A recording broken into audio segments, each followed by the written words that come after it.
place on this earth. Tell them, Will.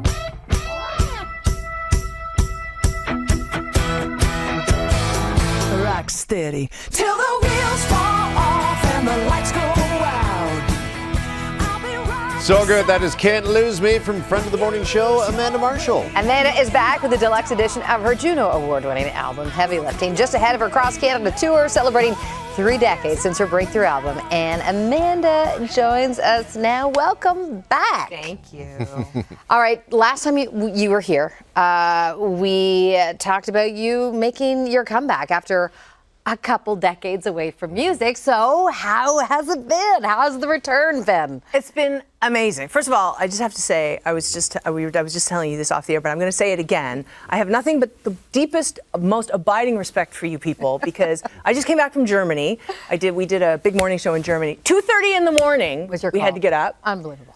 For a 4 a.m. on air. So kudos. Well, kudos to the morning people. Well, I know that this isn't exactly musician hours, right? This is not musician hours. We always apologize. Yeah. Yes. This is why I left the music business, Jeff. That's what drove me out. It was the morning show. All these early morning I just said to my publicist back, I was like, what are we doing for the rest of the week? She's like, another morning show. I was like, what are you trying to kill me? Yeah. No, Our it's been hours are a amazing. little better than Germany's, but Only a little. This is a little more civilized. All right, celebrating 30 years since the debut album. First of all, can you believe it's been 30 Look how good we look. Come on. well, because we've done that. We have done that where 'cause I always go, you're that album. I loved it so much, and I can see myself. I'm in my dorm in university, and it was like it was a battle between Amanda and in our house. Right. It was Amanda or Alanis. Oh my Jagged God. Little Pill or your album, and I was I loved you both, but I was like I was an Amanda girl. So anyway, but that's what we all do. We go back 30 years ago, and it's amazing. Did you know that album was going to be as special as it was? Like that there was real magic in that album when you were recording it? Get out. You can't. I mean, I knew that we had made a record that I liked, and I was eager to tour. But I had been touring for a few years before that, sort of back and forth across the country, playing clubs and opening for people. So for me, it was just an extension of that.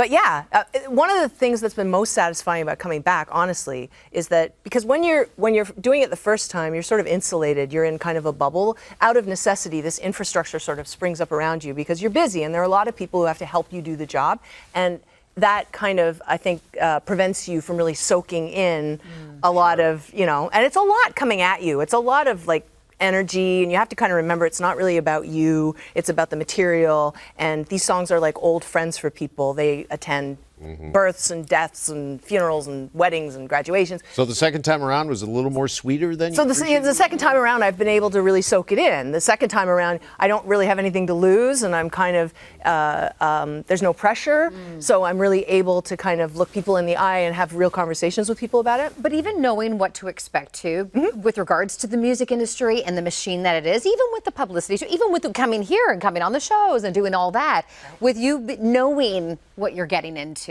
and being older and wiser and all of that, that must help. Oh, a huge amount, huge amount.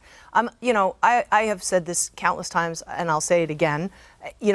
My absence was the very best thing that ever happened to me. It gave me the opportunity to become the person I was supposed to be all along, and it made me a better creative, person. It made me a better writer. It made me a better singer.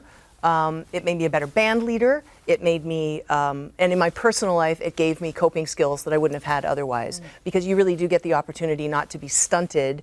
That's what happens, I think, to a lot of people who are very successful when they're young. You're sort of frozen in that period of your life, and you don't really get a chance to grow because you don't really have to cope. There's always somebody there to like pay a bill or to get this for you and help you out. And once you really learn to do those things for yourself, it makes you a fuller, more present human being, right? So I want to ask you too, just how big of a moment was it for you and for your career when you look back 30 years ago on the debut album that Elton John famously mentioned it on the Rosie O'Donnell show, right? I think she asked him, like, are you listening to any new music? And he pointed to you in that album. There's the clip right there that we're watching. Nice suit. How big was that moment for you? It was huge, but again, you know, this was pre-cell phone, so the way I found out about it was sort of a whisper campaign through like everybody I knew, like my mom calling my manager, calling my, you know, calling this person, calling this person. The funny thing about that was that about a week after that happened, maybe not even a week, we were in Whistler, because we had been on tour forever, and we were in Whistler, we were in a restaurant, and the maitre d' came in and he was ashen, he was just gray, and I thought someone had died. And he came running up to the table and he said, "Miss Marshall, there's a telephone call for you. It's Elton John on the phone." And I was like, "What? No, it's not." And I thought I was being pranked. So I went to the maitre d' station and I was like, "Hi, Elton." And he was like, "Hello." And it was Elton John on the phone calling to tell me how much he liked the record. There used to be a thing called New Music Tuesday. And that's when all the new music would come out. And Elton is a guy who, I don't know if he still does it, I assume he does. He would go out and buy all of the new releases and then talk about them, which was an incredibly kind thing to do for someone of his stature to really help up-and-coming talent like that. So I wasn't the only person he's done that for. He's done it for a lot of people. He talked about a lot of people, but I think I was sort of the first that he mentioned on a big show like that, and it was a huge thing. Wow, and to get a phone call Yeah. at the restaurant.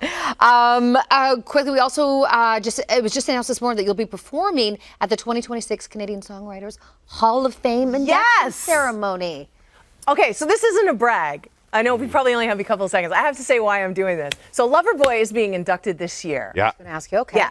And this is not a flex, but I get asked, a lot of singers get asked to do shows like this all the time. And I consistently say no, because these shows, they're not really my thing. Yeah. But this year, I found out that Loverboy was going to be inducted, and I actually texted my manager and I was like, offer me up, on the condition that I can sing Turn Me Loose. And the reason is because, as much as this is a huge celebration of Paul Dean and Mike Reno, huge, you know, Canadian prolific talent songwriters, the one thing that for me always set, that song came out when I was maybe 8, 9 years old, and the one thing for me that really set Loverboy apart, which I think they deserve to be feted for, is they always had women on their records. And in a genre that was sort of hyper-masculine and really, you know, a lot of dudes in tight pants singing about sex, and women were often kind of overlooked or objectified or ignored altogether. They had women singers on their records. And that song in particular, Turn Me Loose, really turns on that background vocal. And there are so many bands like the Rolling Stones who have through the years said that the difference between rock and roll is that mix of like women, men, black, white, you know, a melange on vinyl. And that's why I wanted to do it, was really to get a chance to sing that song. I think it's something they deserve to be celebrated for. Yeah, and listen, I can hear it in my head right now. I'm sure we all can. Turn Me Loose with Amanda Marshall. So that's next month, Massey Hall in Toronto. And then, of course, we got the tour coming up. We do, starting November the 12th. We're doing a quick run of dates with Tom Cochrane out west a week before our tour starts. Those dates start on the 6th of November, Okay. I think in Alberta. And my tour starts on the 12th of November in, I want to say, Duncan, somebody off camera to tell me. Duncan, Dawson Creek, somewhere. You see, on the website. This is why they don't let me talk. Yeah. I don't If you live things. in Canada, Amanda Marshall is coming. Yes. All right, and make sure you check it out and check out the deluxe version of Heavy Lifting, which is out now. Amanda Marshall, it is always a pleasure. Thank you for having me. Nice bet. to see you.